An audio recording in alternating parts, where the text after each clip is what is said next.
ಇವತ್ತಿನ ತರಗತಿಯಲ್ಲಿ 10ನೇ ತರಗತಿಯ ಇತಿಹಾಸ ವಿಭಾಗದ ಕೊನೆಯ ಅಧ್ಯಾಯಕ್ಕೆ ಬರ್ತಾ ಇದ್ದೀವಿ ಮಕ್ಕಳೇ.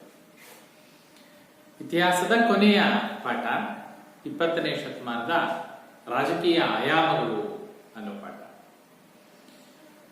ಇತರೆ ಪಾಠಗಳಿಗೆ ಹೋಲಿಕೆ ಮಾಡಿದ್ರೆ ಈ ಪಾಠ ತುಂಬಾ ಇಂಟ್ರೆಸ್ಟಿಂಗ್ ಆಗಿರ್ತಕ್ಕಂಥ ಕಂಟೆಂಟ್ ಅನ್ನ ವಿಷಯವನ್ನ ಒಳಗೊಂಡಿರ್ತಕ್ಕಂಥದ್ದು. ಯಾಕೆಂದ್ರೆ ಇದುವರೆಗೂ ನಾವು ಭಾರತದ ಇತಿಹಾಸವನ್ನ ಓದ್ತಾ ಬಂದಿದ್ದೀವಿ.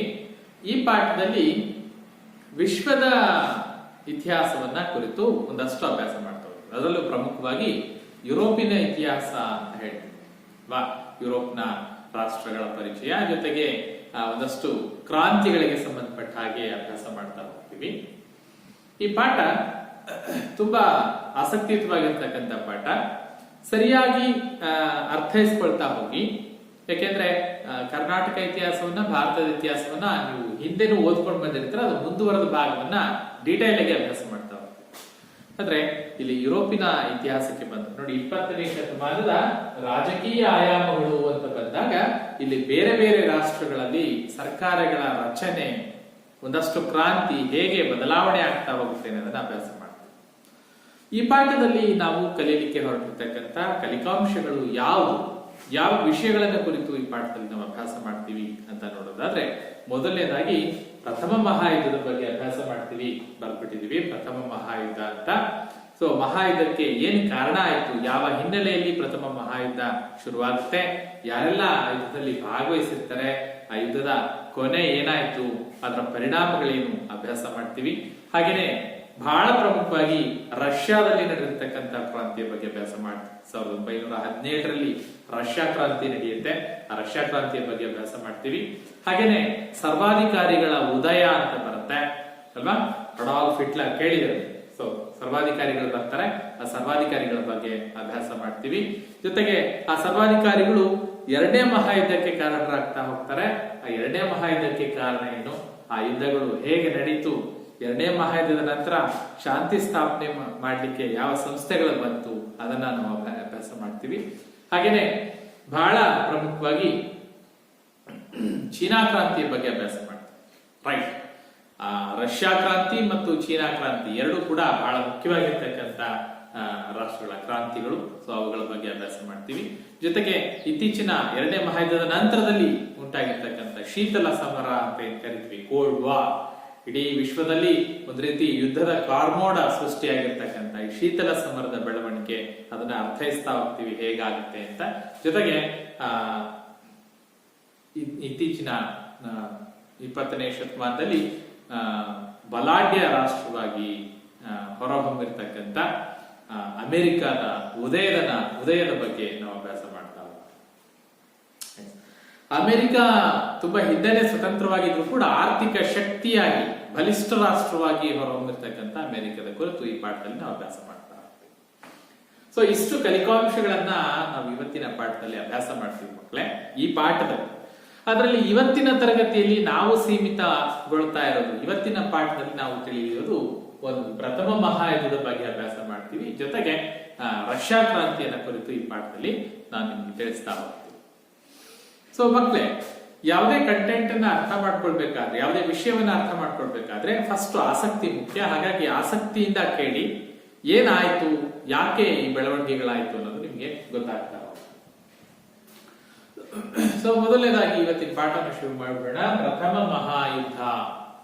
ಎಸ್, 2 ಮಹಾಯುದ್ಧಗಳು ನಡೀತಾ ಇದೆ. ಅದಕ್ಕೆ ಇಲ್ಲಿ ಪ್ರಥಮ ಅಥವಾ 1ನೇ ಮಹಾಯುದ್ಧ ಅಂತ ಕರಿತೀವಿ, 2ನೇ ಮಹಾಯುದ್ಧ ಅಂತ ಕರಿತೀವಿ.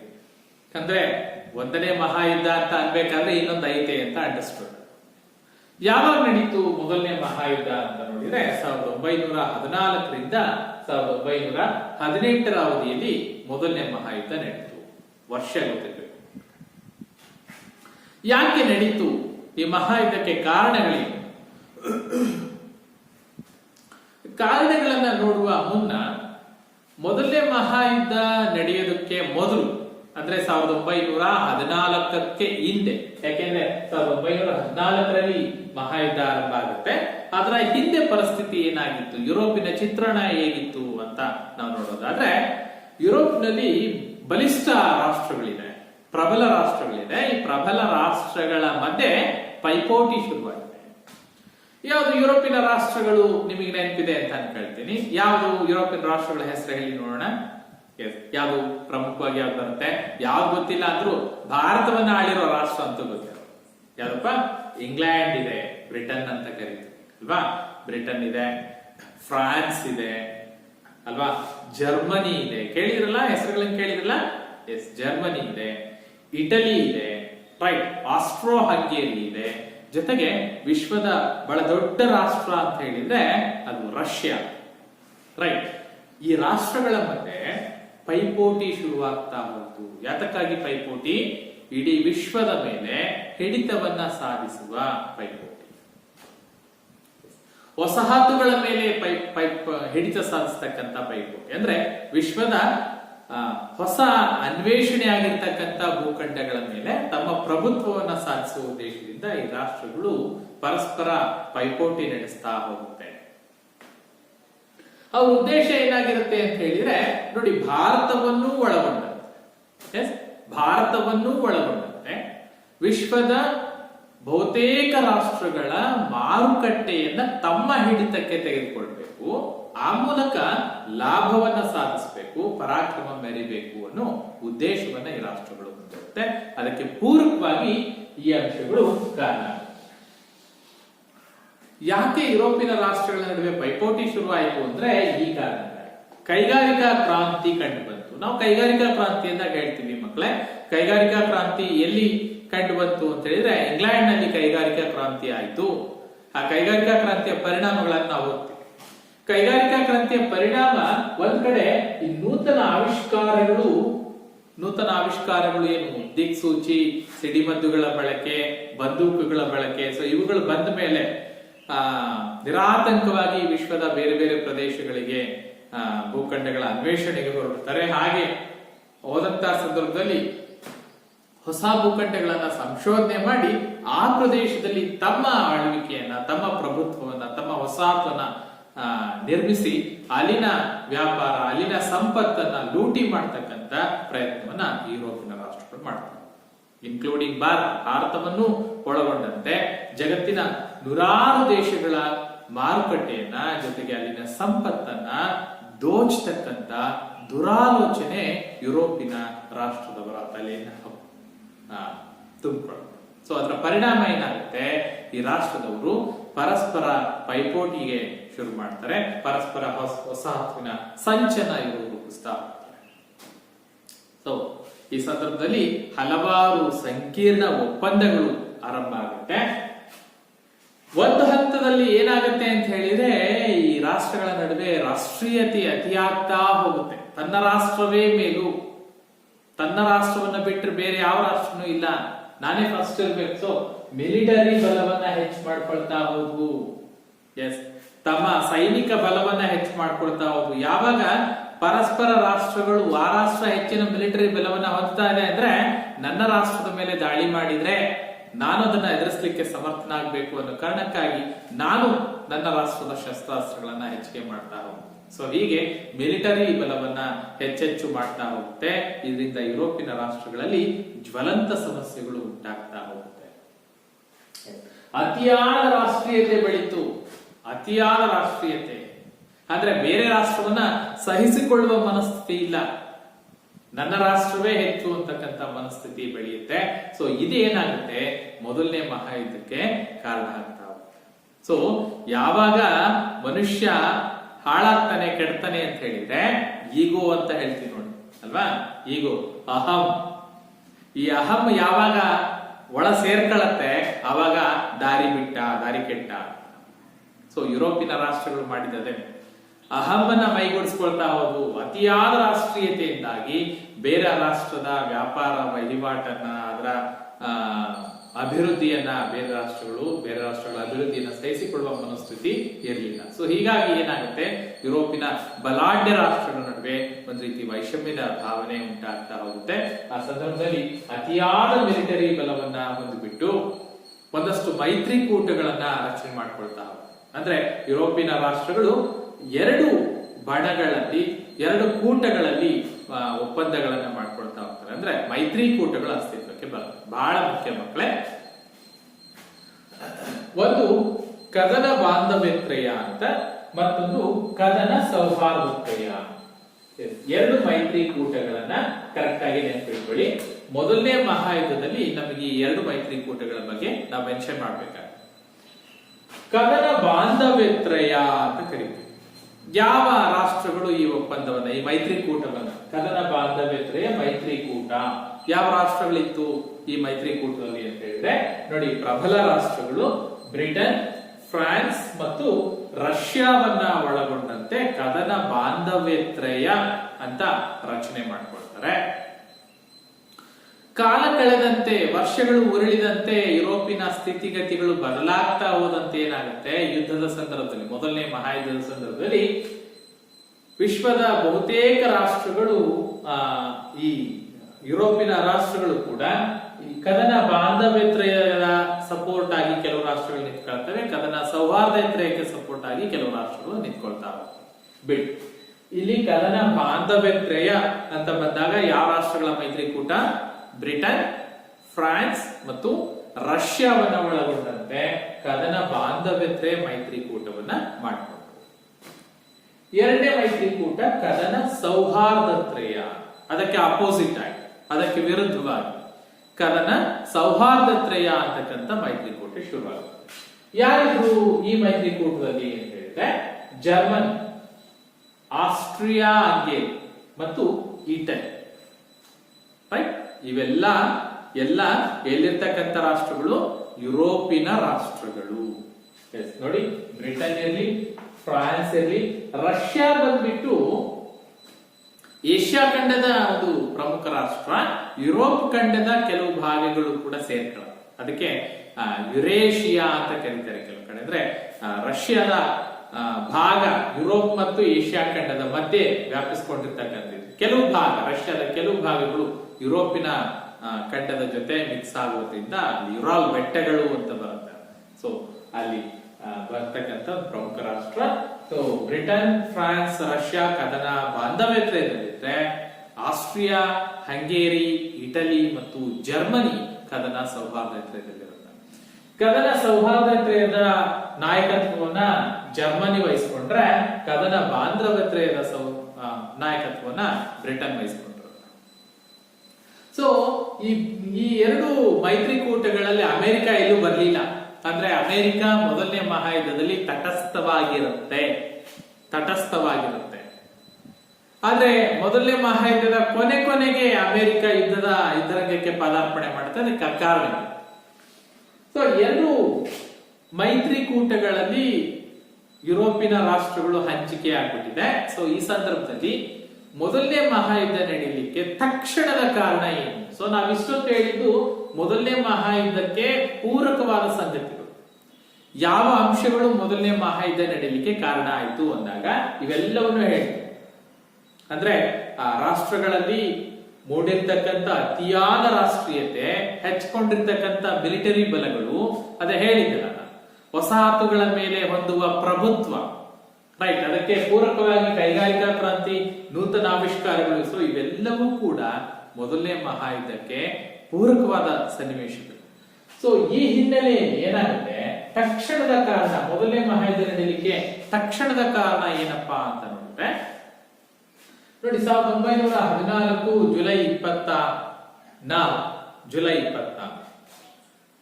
ಏನಾಗುತ್ತೆ ಅಂತಂದ್ರೆ, ಆಸ್ಟ್ರಿಯಾದ ರಾಜಕುಮಾರ ಸರ್ಬಿಯಾಕ್ಕೆ ಭೇಟಿ ನೀಡುತ್ತಾನೆ. ರೈಟ್, ಯಾರು? ಆಸ್ಟ್ರಿಯಾದ ರಾಜಕುಮಾರ. ಯಾರು ಆಸ್ಟ್ರಿಯಾದ ರಾಜಕುಮಾರ? ನೋಡಿ, arc Duke Francis Ferdinand. Note ಮಾಡಿ ಮಕ್ಕಳೇ, ಮೊದಲನೇ ಮಹಾಯುದ್ಧದ ಸಂದರ್ಭದಲ್ಲಿ ಇದ್ದಂತಹ ಆಸ್ಟ್ರಿಯಾದ ರಾಜಕುಮಾರ. ಆಸ್ಟ್ರಿಯಾ, ಸರ್ಬಿಯಾ ಎರಡು ಕೂಡ ವಿರುದ್ಧ ರಾಷ್ಟ್ರಗಳು. ಆಸ್ಟ್ರಿಯಾ ಮತ್ತು ಸರ್ಬಿಯಾ ಎರಡು ಕೂಡ ವಿರೋಧಿ ರಾಷ್ಟ್ರಗಳು. ಆಸ್ಟ್ರಿಯಾ ಏನ್ ಮಾಡ್ತಾರೆ, ಆಸ್ಟ್ರಿಯಾದ ರಾಜಕುಮಾರ ಸರ್ಬಿಯಾಗೆ ಭೇಟಿ ನೀಡಿದಂತಹ ಸಂದರ್ಭದಲ್ಲಿ ಯಾವ ಆಸ್ಟ್ರಿಯಾದ ರಾಜಕುಮಾರ? ಆರ್ಕ್ ಡ್ಯೂಕ್ ಫ್ರಾನ್ಸಿಸ್ ಫರ್ಡಿನೆಂಟ್ ಅಂತಕ್ಕಂಥವನು, ಇವನು ಸರ್ಬಿಯಾಕ್ಕೆ ಭೇಟಿ ನೀಡಿದಾಗ ಸರ್ಬಿಯಾದಲ್ಲಿ ಆಸ್ಟ್ರಿಯಾದ ರಾಜಕುಮಾರನನ್ನ ಕೊಲೆ ಮಾಡ್ತಾರೆ. ಅಂದ್ರೆ ಸರ್ಬಿಯಾದ ಪ್ರಜೆ ಆಸ್ಟ್ರಿಯಾದ ರಾಜಕುಮಾರನನ್ನ ಕೊಲೆ ಮಾಡ್ದ ಅನ್ನೋ ವಿಚಾರ ಬರುತ್ತೆ. ಸೊ ಯಾವಾಗ ಆಸ್ಟ್ರಿಯಾದ ರಾಜಕುಮಾರನಿಗೆ ಸರ್ಬಿಯಾದ ಪ್ರಜೆಗಳು ಕಾರಣರಾಗ್ತಾರೆ, ಆಗ ಏನಾಗುತ್ತೆ, ಆಸ್ಟ್ರಿಯಾ ಸರ್ಬಿಯಾದ ಮೇಲೆ ಯುದ್ಧವನ್ನು ಸಾರುತ್ತೆ. ಸೊ ಇದು ತಕ್ಷಣದ ಕಾರಣ. ನಿಮಗೆ ಮೊದಲನೇ ಮಹಾಯುದ್ಧದ ಬಗ್ಗೆ ಪ್ರಶ್ನೆ ಕೇಳಿದಾಗ, ಮೊದಲನೇ ಮಹಾಯುದ್ಧದ ಕುರಿತು ಬರೆಯಿರಿ ಅಂತ ಕೇಳಿದಾಗ, ನೀವು ತಕ್ಷಣದ ಕಾರಣದಲ್ಲಿ ಇದನ್ನು ಮೆನ್ಷನ್ ಮಾಡಬೇಕು. ಆಸ್ಟ್ರಿಯಾದ ರಾಜಕುಮಾರ ಸರ್ಬಿಯಾಕ್ಕೆ ಭೇಟಿ ನೀಡಿದ್ದ, ಆಗ ಸರ್ಬಿಯಾದ ಪ್ರಜೆಯಿಂದ ಆಸ್ಟ್ರಿಯಾದ ರಾಜಕುಮಾರ ಹತನಾಗ್ತಾನೆ. ಸೊ ಆ ಕಾರಣಕ್ಕಾಗಿ ಆಸ್ಟ್ರಿಯಾ ಸರ್ಬಿಯಾದ ಮೇಲೆ ದಾಳಿ ಮಾಡ್ತು. ಈಗ ಸರ್ಬಿಯಾ ಏನ್ ಮಾಡುತ್ತೆ, ರಷ್ಯಾದ ನೆರವನ್ನ ಕೇಳುತ್ತೆ. ಸೊ ನೋಡಿ, ಆಸ್ಟ್ರಿಯಾ ಇಲ್ಲಿದೆ, ರಷ್ಯಾ ಇಲ್ಲಿದೆ, ಅಂದ್ರೆ ವಿರೋಧಿ ಬಣಗಳು. ಈಗ ಸರ್ಬಿಯಾದ ಪರವಾಗಿ ರಷ್ಯಾ ಯುದ್ಧರಂಗವನ್ನು ಪ್ರವೇಶ ಮಾಡುತ್ತೆ. ಸೊ ಏನಾಯ್ತು, ಯುದ್ಧ ಆರಂಭ ಆಯ್ತು. ಮೊದಲನೇ ಮಹಾಯುದ್ಧ ನೋಡಿ, ಎರಡು ದೇಶಗಳ ನಡುವೆ ನಡೆದಂತಹ ವೈಷಮ್ಯ ಇಡೀ ವಿಶ್ವ ಯುದ್ಧವಾಗಿ ಮಾರ್ಪಡ್ತಾ ಹೋಗುತ್ತೆ. ಸೊ ಯುದ್ಧ ನಡಿಬೇಕಾಗಿದ್ದ ಯಾರ ನಡುವೆಪ್ಪ, ಆಸ್ಟ್ರಿಯಾ ಮತ್ತು ಸರ್ಬಿಯಾ. ಸೊ ಈ ಕಾರಣ ನಿಮ್ಗೇನು ಅಂತ ಗೊತ್ತಿದೆ. ಸೊ ಆಸ್ಟ್ರಿಯಾ ರಷ್ಯಾ ಯುದ್ಧ ಮಾಡಿಕೊಂಡು ಏನೋ ಒಂದು ತೀರ್ಮಾನಕ್ಕೆ ಬರ್ಬೇಕಾಗಿತ್ತು. ಆದ್ರೆ ಇಲ್ಲೇನಾಗುತ್ತೆ, ಮೈತ್ರಿಕೂಟಗಳು ಅಂತ ಏನ್ ರಚನೆ ಆಗಿತ್ತು. ಸೊ ಇಲ್ಲೇನಾಗುತ್ತೆ, ಆಸ್ಟ್ರಿಯಾದ ಪರವಾಗಿ ಜರ್ಮನಿ, ಹಂಗೇರಿ, ಇಟಲಿ ಇವುಗಳು ಆಸ್ಟ್ರಿಯಾವನ್ನು ವಹಿಸ್ಕೊಂಡು ಬಂದ್ರೆ, ಸರ್ಬಿಯಾನ ವಹಿಸ್ಕೊಂಡು ಬ್ರಿಟನ್, ಫ್ರಾನ್ಸ್, ರಷ್ಯಾ ಈ ರಾಷ್ಟ್ರಗಳು ಯುದ್ಧ ರಂಗವನ್ನು ಪ್ರವೇಶ ಮಾಡುತ್ತೆ. ಸೊ ನೆಕ್ಸ್ಟ್ ಏನಾಗ್ತಾ ಹೋಗುತ್ತೆ, ಒಂದು ಯುದ್ಧ ಅಂತ ಶುರುವಾದಾಗ ಆ ರಾಷ್ಟ್ರದ ಪರವಾಗಿ ಅದರ ಬಲವನ್ನು ಹೊಂದಿರತಕ್ಕಂಥ ರಾಷ್ಟ್ರಗಳು, ಇದರ ಪರವಾಗಿ ಇನ್ನಿತರ ರಾಷ್ಟ್ರಗಳು ನಿಂತಾಗ ಇಡೀ ವಿಶ್ವದ ಎಲ್ಲ ರಾಷ್ಟ್ರಗಳು ಏನಾಗುತ್ತೆ, ಎರಡು ಬಣಗಳಲ್ಲಿ ಕಾದಾಟಕ್ಕೆ ನಿಂತ್ಕೊಂಡು ಹೋಗುತ್ತೆ. ಸೊ ಹಾಗಾಗಿ ವಿಶ್ವದ ಬಹುತೇಕ ರಾಷ್ಟ್ರಗಳು, ಹೆಚ್ಚಿನ ರಾಷ್ಟ್ರಗಳು ಈ ಯುದ್ಧದಲ್ಲಿ ಪಾಲ್ಗೊಂಡಿದ್ರಿಂದಾಗಿ ಇದನ್ನ ವಿಶ್ವ ಯುದ್ಧ, ಎರಡನೇ ಮಹಾಯುದ್ಧ ಅಂತ ಕರಿತೀವಿ, ವಿಶ್ವ ಸಮರ ಅಂತ ಕರಿತೀವಿ. ಈಗ ಮೊದಲನೇ ಮಹಾಯುದ್ಧಕ್ಕೆ ತಕ್ಷಣದ ಕಾರಣ ಏನು ಅಂತ ನಮ್ಗೆ ಅರ್ಥ ಆಗಿದೆ. ಸೊ ಯುದ್ಧ ನಡೀತಾ ಇರುವಂತಹ ಸಂದರ್ಭದಲ್ಲಿ ಅಮೆರಿಕ ತಟಸ್ಥವಾಗಿತ್ತು ಅಂತ ನಾವು ಆಗ್ಲೇ ಹೇಳಿದೀವಿ. ಅಮೆರಿಕ ಯುದ್ಧ ರಂಗದಲ್ಲಿ ಪಾಲ್ಗೊಂಡಿಲ್ಲ. ಯಾಕೆಂದ್ರೆ ಎರಡೂ ಬಣದಲ್ಲೂ ಕೂಡ, ಎರಡು ಮೈತ್ರಿಕೂಟದಲ್ಲೂ ಕೂಡ ಅಮೆರಿಕ ಭಾಗಿದಾರ ಆಗಿಲ್ಲ. ಸೊ ಯುದ್ಧ ನಡಿಬೇಕಾದಂತಹ ಸಂದರ್ಭದಲ್ಲಿ ಪ್ರಮುಖ ಎದುರಾಳಿಗಳಾಗಿದ್ಯಾರು ಅಂತಂದ್ರೆ ರಷ್ಯಾ ಮತ್ತು ಜರ್ಮನಿ. ಎರಡೂ ಕೂಡ ಪ್ರತಿಸ್ಪರ್ಧಿ ರಾಷ್ಟ್ರಗಳು. ತುಂಬಾನೇ ದೊಡ್ಡ ಪ್ರಮಾಣದಲ್ಲಿ ರಷ್ಯಾ ಮತ್ತು ಜರ್ಮನಿ ನಡುವೆ ಯುದ್ಧ ಸಂಭವಿಸಿರುತ್ತೆ. ಸೊ ಈ ಸಂದರ್ಭ ಏನಾಗುತ್ತೆ ಅಂತ ನೋಡಿದ್ರೆ, ಯುದ್ಧ ನಡೀತಾ ಇರ್ತಕ್ಕಂಥ ಸಂದರ್ಭದಲ್ಲಿ ಯುದ್ಧದ ಕೊನೆ ಸಾಕಷ್ಟು ಬದಲಾವಣೆಗಳಾಗ್ತಾ ಹೋಗುತ್ತೆ. ಅದನ್ನೆಲ್ಲ ನಾವು ಚರ್ಚೆ ಮಾಡ್ತಾ ಹೋಗೋದಿಲ್ಲ. ಸೊ ಮೊದಲನೇ ಮಹಾಯುದ್ಧದ ಗತಿ ಕೊನೆಯ ಹಂತವನ್ನ ತಲುಪಿದಂತಹ ಸಂದರ್ಭದಲ್ಲಿ ಅಮೆರಿಕ ಯುದ್ಧ ರಂಗಕ್ಕೆ ಪ್ರವೇಶ ಮಾಡಿತು. ಇದು ಬಹಳ ಮುಖ್ಯ, ನೆನ್ಪಿಟ್ಕೊಳ್ಳಿ ಮಕ್ಕಳೇ. ಅಮೆರಿಕ ಮೊದಲನೇ ಮಹಾಯುದ್ಧದ ಆರಂಭದಲ್ಲಿ ಯುದ್ಧದಲ್ಲಿ ಪಾಲ್ಗೊಂಡಿರ್ಲಿಲ್ಲ, ಆದ್ರೆ ಮೊದಲನೇ ಮಹಾಯುದ್ಧದ ಕೊನೆಗೆ ಯುದ್ಧ ರಂಗಕ್ಕೆ ಪ್ರವೇಶ ಮಾಡಿತು. ಅದಕ್ಕೆ ಕಾರಣ ಬೇರೆ ಬೇರೆ ಇದೆ. ಸೊ ಯಾರ ಪರವಾಗಿ ಬರುತ್ತೆ ಅಂತ ನೋಡಿದ್ರೆ, ಅಮೆರಿಕ ಈ ಬ್ರಿಟನ್ ಮತ್ತು ಫ್ರಾನ್ಸ್ ಏನಿದೆಯಲ್ಲ, ಸೊ ಇದರ ಪರವಾಗಿ, ಅಂದ್ರೆ ಕದನ ಬಾಂಧವ್ಯತ್ರೆಯದ ಪರವಾಗಿ ಬ್ರಿಟನ್, ಫ್ರಾನ್ಸ್, ರಷ್ಯಾ ಬಣವನ್ನ ಅಮೆರಿಕ ಸೇರ್ಕೊಳ್ತು. ಯಾವಾಗ ಅಮೆರಿಕ ಬ್ರಿಟನ್ನ ಪರವಾಗಿ ಯುದ್ಧರಂಗವನ್ನು ಪ್ರವೇಶ ಮಾಡುತ್ತೆ, ಆಗ ಈ ಬಲ ಹೆಚ್ಚಾಗ್ತಾ ಹೋಗುತ್ತೆ. ಸೊ ಈ ಬಲ ಹೆಚ್ಚಾದ ಸಂದರ್ಭದಲ್ಲಿ ಇಲ್ಲೇನಾಗುತ್ತೆ ಅಂದ್ರೆ, ಅಮೆರಿಕ ಬ್ರಿಟನ್ ಪರವಾಗಿ ಯುದ್ಧರಂಗವನ್ನು ಪ್ರವೇಶ ಮಾಡೋದಕ್ಕೂ ಇಲ್ಲಿ ರಷ್ಯಾದಲ್ಲಿ ಒಂದು ಕ್ರಾಂತಿ ಆಗುತ್ತೆ. 1917ರಲ್ಲಿ ರಷ್ಯಾ ಕ್ರಾಂತಿ ಆಗುತ್ತೆ. ಯಾವಾಗ ರಷ್ಯಾದಲ್ಲಿ ಆಂತರಿಕ ಕ್ರಾಂತಿ ಆಗುತ್ತೆ, ರಷ್ಯಾ ಕ್ರಾಂತಿಯ ಸಂದರ್ಭ ರಷ್ಯಾ ಏನ್ ಮಾಡುತ್ತೆ, ಜರ್ಮನಿಯ ಜೊತೆ ಯುದ್ಧದ ಒಂದು ಒಪ್ಪಂದವನ್ನು ಮಾಡಿಕೊಂಡು, ಯುದ್ಧ ತಟಸ್ಥದ ಒಪ್ಪಂದವನ್ನು ಮಾಡಿಕೊಂಡು ಯುದ್ಧ ರಂಗದಿಂದ ಹಿಂದೆ ಸರಿತು. ಯಾವುದು? ರಷ್ಯಾ ತಟಸ್ಥವಾಯಿತು. ಯಾಕೆಂದ್ರೆ ರಷ್ಯಾದಲ್ಲಿ ಆಂತರಿಕ ರಾಜಕೀಯ ವ್ಯವಸ್ಥೆ ಕುಸಿದು ಬಿದ್ದ ಕಾರಣಕ್ಕಾಗಿ ಏನಾಗುತ್ತೆ, ರಷ್ಯಾದಲ್ಲಿ ಜಾರ್ ದೊರೆಗಳು ಇದರಿಂದ ದಂಗೆ ಆಗುತ್ತೆ. ನೆಕ್ಸ್ಟ್ ಓದ್ತೀವಿ ನಾವು. ಹಾಗಾಗಿ ರಷ್ಯಾ ಯುದ್ಧ ರಂಗದಿಂದ ಹಿಂದೆ ಸರಿಯುತ್ತೆ. ಯಾರು ಎಂಟ್ರಿ ಆದ್ರು? ಅಮೆರಿಕ ಮೊದಲನೇ ಮಹಾಯುದ್ಧಕ್ಕೆ ಎಂಟ್ರಿ ಆಯ್ತು. ಸೊ ಈ ಸಂದರ್ಭ ಜರ್ಮನಿ ಅದು ಬ್ರಿಟನ್, ಫ್ರಾನ್ಸ್, ರಷ್ಯಾ ಮತ್ತು ಅಮೆರಿಕ ಮೈತ್ರಿಕೂಟಗಳ ದಾಳಿಯಿಂದ ಜರ್ಜರಿತವಾಗಿದ್ದಂತಹ ಜರ್ಮನಿ 1918ರಲ್ಲಿ ಅವರ ಪ್ರತಿರೋಧವನ್ನ ಎದುರಿಸಲಾಗದೆ ಸೋಲೊಪ್ಪಿಕೊಳ್ಳುತ್ತೆ. ಸೊ ನೆನ್ಪಿಡಿ ಮಕ್ಕಳೇ, ಮೊದಲನೇ ಮಹಾಯುದ್ಧದಲ್ಲಿ ಯಾವ ಬಣ ಜಯಗಳಿಸ್ತು? ಕದನ ಬಾಂಧವ್ಯತ್ರಯಕ್ಕೆ ಜಯ ಆಗುತ್ತೆ, ಕದನ ಸೌಹಾರ್ದತ್ರಯ ಸೋಲನುಭವಿಸುತ್ತೆ. ಅಂದ್ರೆ ಕದನ ಸೌಹಾರ್ದತ್ರಯದ ಪ್ರಮುಖ ನಾಯಕತ್ವವನ್ನು ವಹಿಸಿಕೊಂಡಿದ್ದಂತಹ ಜರ್ಮನಿ ಯುದ್ಧರಂಗದಲ್ಲಿ ಸೋತು ಶರಣಾಗತ ಆಗುತ್ತೆ, ಸೋಲೊಪ್ಪಿಕೊಳ್ಳುತ್ತೆ. ಸೊ ಯಾವಾಗ ಜರ್ಮನಿಗೆ ಸೋಲಾಗುತ್ತೆ, ಜರ್ಮನಿ ಸೋಲೊಪ್ಪಿಕೊಳ್ಳುತ್ತೆ, ಆಗ ಒಂದು ಒಪ್ಪಂದ ಮಾಡ್ಕೊಳ್ಳುತ್ತೆ ಜರ್ಮನಿ ಒಪ್ಪಂದ ಮಾಡ್ಕೊಳ್ಳೋದ್ರ ಮೂಲಕ ಸೋತು ಶರಣಾಗತ ಆಗುತ್ತೆ. ಯಾವ ಒಪ್ಪಂದ ನೀವು ಕೇಳ್ಬೋದು ಮಕ್ಕಳೇ. ಮೊದಲನೇ ಮಹಾಯುದ್ಧ ಯಾವ ಒಪ್ಪಂದದೊಂದಿಗೆ ಮುಕ್ತಾಯ ಆಯಿತು ಅಂತ 1919ರಲ್ಲಿ ವರ್ಸೇಲ್ಸ್ ಒಪ್ಪಂದದೊಂದಿಗೆ ಮೊದಲನೇ ಮಹಾಯುದ್ಧ ಮುಕ್ತಾಯ ಆಯಿತು. ಏನು ವರ್ಸೇಲ್ಸ್ ಒಪ್ಪಂದ? ವರ್ಸೇಲ್ಸ್ ಒಪ್ಪಂದ ಜರ್ಮನಿಗೆ ತುಂಬಾ ಅವಮಾನಕರವಾದಂತಹ ಒಪ್ಪಂದ. ಅಂದ್ರೆ ಯುದ್ಧಕ್ಕೆ ಕಾರಣ ಜರ್ಮನಿ, ಯುದ್ಧದ ಸಂಪೂರ್ಣ ನಷ್ಟವನ್ನ ಜರ್ಮನಿ ತುಂಬಿಕೊಡ್ಬೇಕು ಅಂತ ಜರ್ಮನಿಯ ಮೇಲೆ ಸಂಪೂರ್ಣ ಯುದ್ಧ ನಷ್ಟದ ಮೊತ್ತವನ್ನ ಜರ್ಮನಿ ಭರಿಸಬೇಕು ಅಂತ ತೀರ್ಮಾನ ಆಗುತ್ತೆ. ಜರ್ಮನಿಯ ಬಹುತೇಕ ಭಾಗವ ಬೇರೆ ದೇಶಗಳ ಪಾಲಾಗ್ತಾವೆ. ಮೊದಲನೇ ಮಹಾಯುದ್ಧದ ಕೊನೆಗೆ ಇಡೀ ಯುರೋಪಿನ ಭೂಪಟವೇ ಚೇಂಜ್ ಆಗಿ ಹೋಗುತ್ತೆ. ಅನೇಕ ಸಣ್ಣ ಸಣ್ಣ ರಾಷ್ಟ್ರಗಳು ಸ್ವತಂತ್ರ ರಾಷ್ಟ್ರಗಳಾಗಿ ಅಸ್ತಿತ್ವಕ್ಕೆ ಬರುತ್ತೆ. ಆ ಮೊದಲು ಇದ್ದಂತಹ ಆಸ್ಟ್ರೋ ಹಂಗೇರಿ ಅಂತ ಏನೇ ಹೇಳ್ತೀವಿ ಕಣ್ಮರೆ ಆಗತ್ತೆ. ಜರ್ಮನಿಯ ಬಹಳಷ್ಟು ಭಾಗ ಬೇರೆ ರಾಷ್ಟ್ರಗಳ ಪಾಲಾಗ್ತಾ ಹೋಗುತ್ತೆ. ಅಂದ್ರೆ ಜರ್ಮನಿ ತನ್ನ ಬಹುತೇಕ ಭಾಗವನ್ನ ಕಳ್ಕೊಳ್ಳುತ್ತೆ. ಸೊ ಸಂಪೂರ್ಣ ಯುದ್ಧ ನಷ್ಟವನ್ನ ಜರ್ಮನಿಯ ಮೇಲೆ ಹಾಕ್ತಾರೆ. ಹಾಗಾಗಿ ಹೇಳ್ತೀವಿ ನಾವು ಜರ್ಮನಿಗೆ ಅವಮಾನಕರವಾದಂತಹ ಒಪ್ಪಂದ. ಮಕ್ಕಳೇ ನೆನ್ಪಿಡಿ, ಇದೇ ಪಾಯಿಂಟ್ ಅನ್ನ ಇಟ್ಕೊಂಡು, ಇದೇ ಕಾರಣವನ್ನ ಇಟ್ಕೊಂಡು ಜರ್ಮನಿಗಾದ ಅವಮಾನಕ್ಕೆ ಪ್ರತೀಕಾರ ತೀರಿಸ್ಕೊಳ್ತೀನಿ ಅಂತ ಹೇಳಿ ಅದೇ ಜರ್ಮನಿಯಲ್ಲಿ ಒಬ್ಬ ಸರ್ವಾಧಿಕಾರಿ ಉಟ್ಕೊಳ್ತಾನೆ. ಅವನು ಅಡಾಲ್ಫ್ ಹಿಟ್ಲರ್. ಕೇಳಿದ್ರಲ್ಲ, ಹಿಟ್ಲರ್. ಇದೇ ಹಿಟ್ಲರು ಮುಂದೆ ಎರಡನೇ ಮಹಾಯುದ್ಧ ನಡೀಲಿಕ್ಕೆ ಕಾರಣ ಆಗ್ತಾ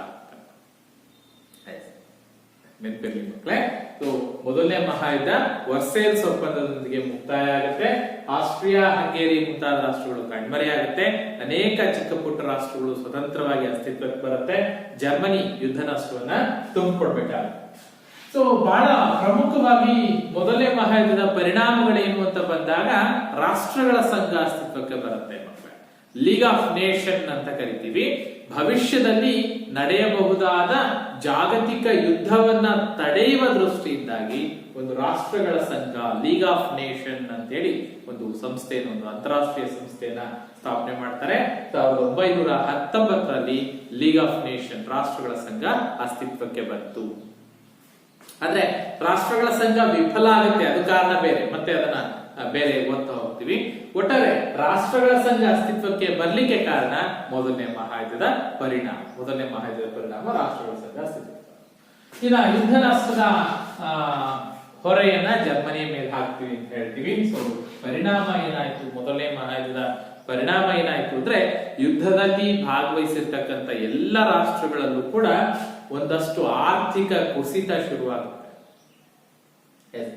ಬಡತನ, ನಿರುದ್ಯೋಗ, ಆರ್ಥಿಕ ಕುಸಿತಗಳು ಎಲ್ಲ ರಾಷ್ಟ್ರಗಳಲ್ಲೂ ಕಂಡು ಬರುತ್ತೆ. ಅಂದ್ರೆ ಮತ್ತೆ ಆರ್ಥಿಕತೆಯನ್ನ ಪುನರ್ವ್ಯವಸ್ಥೆ ಮಾಡ್ತಕ್ಕಂತ ಒಂದು ಹಂತಕ್ಕೆ ಎಲ್ಲ ರಾಷ್ಟ್ರಗಳು ಬಂದು ನಿಂತ್ಕೊಳ್ಳುತ್ತೆ. ಅದರಲ್ಲೂ ಕೂಡ ಜರ್ಮನಿ ಸಂಪೂರ್ಣವಾಗಿ ನೆಲಕಚ್ಚಿ ಹೋಗುತ್ತೆ. ಸೊ ಅಷ್ಟರ ಮಟ್ಟಿಗೆ ಜರ್ಮನಿ ಕುಸಿದು ಬೀಳುತ್ತೆ. ಈ ಸಂದರ್ಭವನ್ನ ಕೈಗಾರಿಕೋದ್ಯಮಿಗಳು ತಮ್ಮ ಲಾಭಕ್ಕೆ ಬಳಸ್ಕೊಳ್ತಾರೆ. ಅಂದ್ರೆ ಶಸ್ತ್ರಾಸ್ತ್ರಗಳನ್ನ ತಯಾರು ಮಾಡ್ತಕ್ಕಂತ ಉದ್ಯಮಗಳನ್ನ ನಡೆಸ್ತಾ ಇದ್ದಂತಹ ಕೈಗಾರಿಕೋದ್ಯಮಿಗಳು ಪರಿಸ್ಥಿತಿಯ ಲಾಭವನ್ನ ಪಡ್ಕೊಂಡು, ಅದು ಬ್ರಿಟನ್ ಇರ್ಬೋದು, ಫ್ರಾನ್ಸ್ ಇರ್ಬೋದು, ಜರ್ಮನಿ ಇನ್ಕ್ಲೂಡಿಂಗ್ ಜರ್ಮನಿ ಇರ್ಬೋದು, ಅಮೆರಿಕ, ಸೊ ಇಲ್ಲಿರ್ತಕ್ಕಂಥ ಕೈಗಾರಿಕೋದ್ಯಮಿಗಳು ಶಸ್ತ್ರಾಸ್ತ್ರಗಳನ್ನ ತಯಾರು ಮಾಡೋದ್ರ ಮೂಲಕ ಹೆಚ್ಚಿನ ಲಾಭವನ್ನ ಮಾಡ್ಕೊಳ್ಳಿಕ್ಕೆ ಕಾರಣ ಆಗ್ತಾ ಹೋಗುತ್ತೆ. ಸೊ ಇದಿಷ್ಟು ಮೊದಲನೇ ಮಹಾಯುದ್ಧ ಮಕ್ಕಳೇ. ಮೊದಲನೇ ಮಹಾಯುದ್ಧಕ್ಕೆ ಕಾರಣಗಳೇನು, ಯಾವ ಪರಿಸ್ಥಿತಿಯ ಹಿನ್ನೆಲೆಯಲ್ಲಿ ಮೊದಲನೇ ಮಹಾಯುದ್ಧ ಆರಂಭ ಆಗುತ್ತೆ, ಆ ಪರಿಸ್ಥಿತಿ ಹೇಗಿತ್ತು, ಮೊದಲನೇ ಮಹಾಯುದ್ಧಕ್ಕೆ ತಕ್ಷಣದ ಕಾರಣ ಏನು, ಆಸ್ಟ್ರಿಯಾ ರಾಜ್ಕುಮಾರ ಸರ್ಬಿಯಾಕ್ಕೆ ಭೇಟಿ ನೀಡಿದ್ದು. ಸೊ ಈ ಅಂಶಗಳನ್ನ ನೆನ್ಪಿಟ್ಕೊಳ್ಳಿ. ಯುದ್ಧದ ಬೆಳವಣಿಗೆ ಏನಾಯ್ತು? ಸೊ ಯುದ್ಧದ ಬೆಳವಣಿಗೆ ಆಗೋ ಸಂದರ್ಭದಲ್ಲಿ ಇಟಲಿ ಇರುತ್ತೆ ನೋಡಿ. ಇಟಲಿಯಲ್ಲಿತ್ತು, ಕದನ ಸೌಹಾರ್ದತೆಯಲ್ಲಿತ್ತು. ಆದ್ರೆ ಯುದ್ಧ ಘಟನೆಗಳು ನಡೆದ ಹಾಗೆ ಇದೇನ್ ಮಾಡುತ್ತೆ, ತನ್ನ ವಿರೋಧಿ ಬಣವನ್ನ ಸೇರ್ಕೊಳ್ಳುತ್ತೆ. ಇಟಲಿ ಈ ಕಡೆ ಇದ್ದಿದ್ದು ಈ ಕಡೆ ಬರುತ್ತೆ. ಸೊ ಈ ತರದ ಬದಲಾವಣೆಗಳಾಗ್ತಾ ಹೋಗುತ್ತೆ. ಸೊ ವರ್ಸೈಲ್ಸ್ ಒಪ್ಪಂದದೊಂದಿಗೆ ಮೊದಲನೇ ಮಹಾಯುದ್ಧ ಮುಕ್ತಾಯ ಆಯಿತು.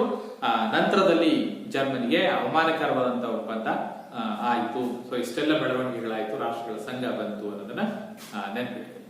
ಸೊ ನೆಕ್ಸ್ಟ್ ಬಂದ್ಬಿಟ್ಟು ಇವತ್ತಿನ ಕಲಿಕಾಂಶದಲ್ಲಿ ಎರಡನೇ ಘಟಕಕ್ಕೆ ಹೋಗೋಣ. ರಷ್ಯಾ ಕ್ರಾಂತಿ ಏನು ಕಾರಣ, ಹೇಗೆ ನಡೀತು ನೋಡ.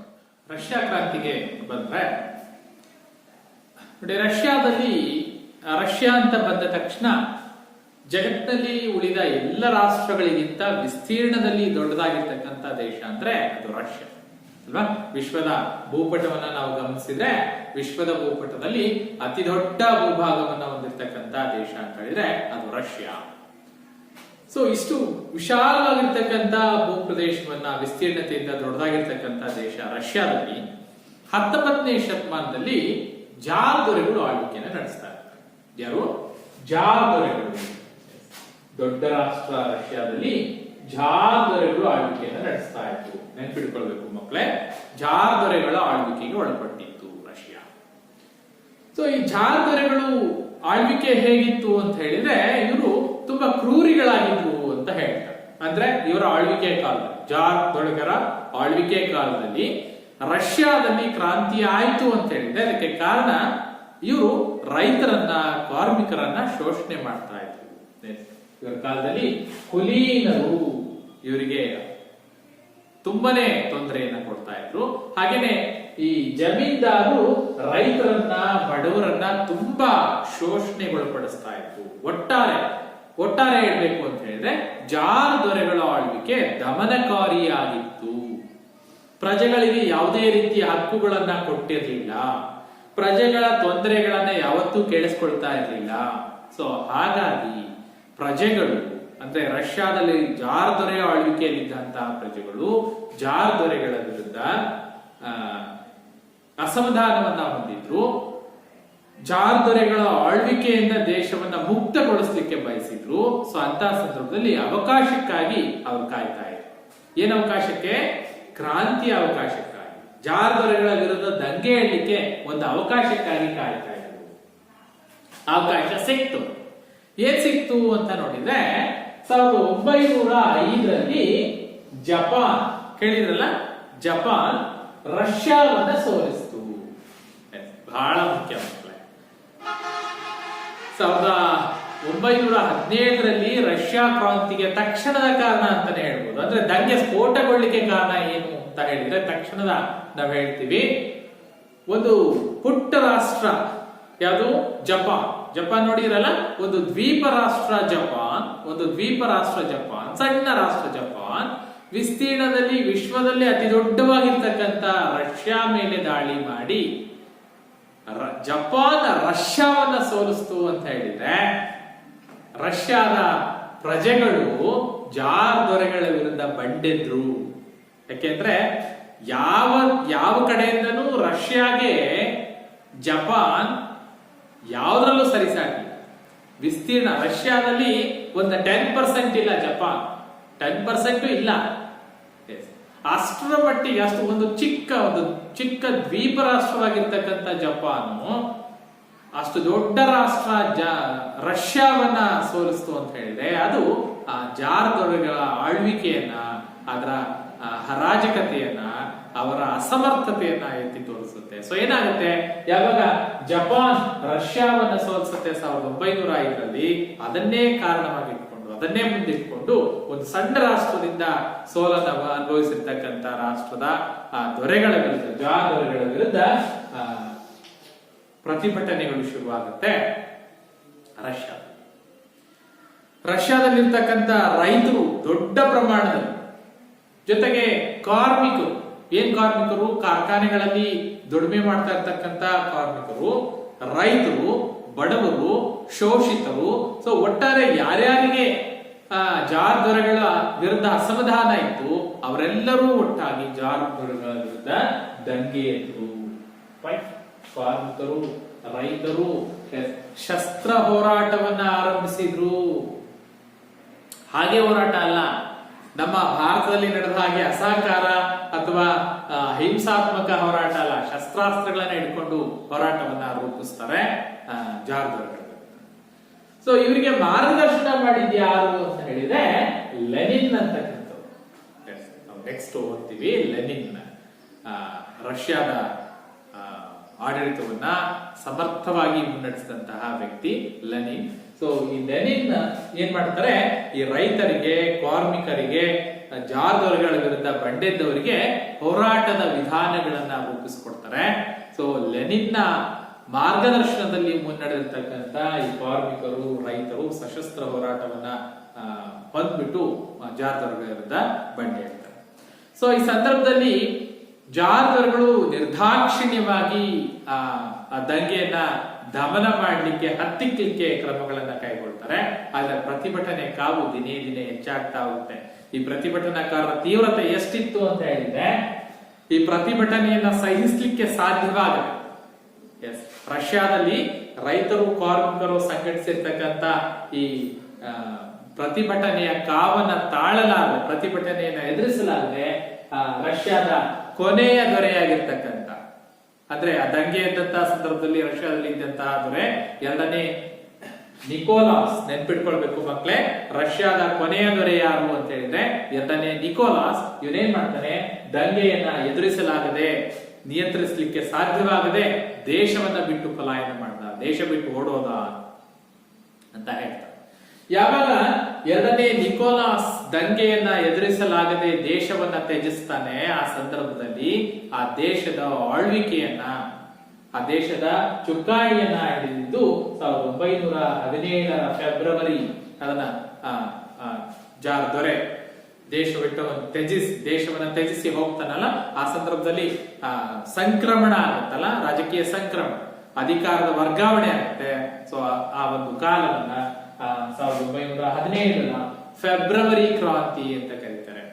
ಎಸ್ ಮಕ್ಕಳೇ, ಇಲ್ಲೊಂದು ಡೌಟ್ ಬರ್ಬೋದು, ಏನು 1917 ಕ್ರಾಂತಿ ಅಂತ ಕರಿಬಹುದಾಗಿತ್ತಲ್ಲ, ಫೆಬ್ರವರಿ ಕ್ರಾಂತಿ ಯಾಕೆ? ಎಸ್, ಇನ್ನೊಂದು ಕ್ರಾಂತಿ ಆಗುತ್ತೆ ಅಕ್ಟೋಬರ್ ಕ್ರಾಂತಿ ಅಂತ. ಹಾಗಾಗಿ ಎರಡಕ್ಕೆ ಡಿಫರೆನ್ಸ್ ಗೊತ್ತಿರಲಿ ಮಕ್ಕಳೇ.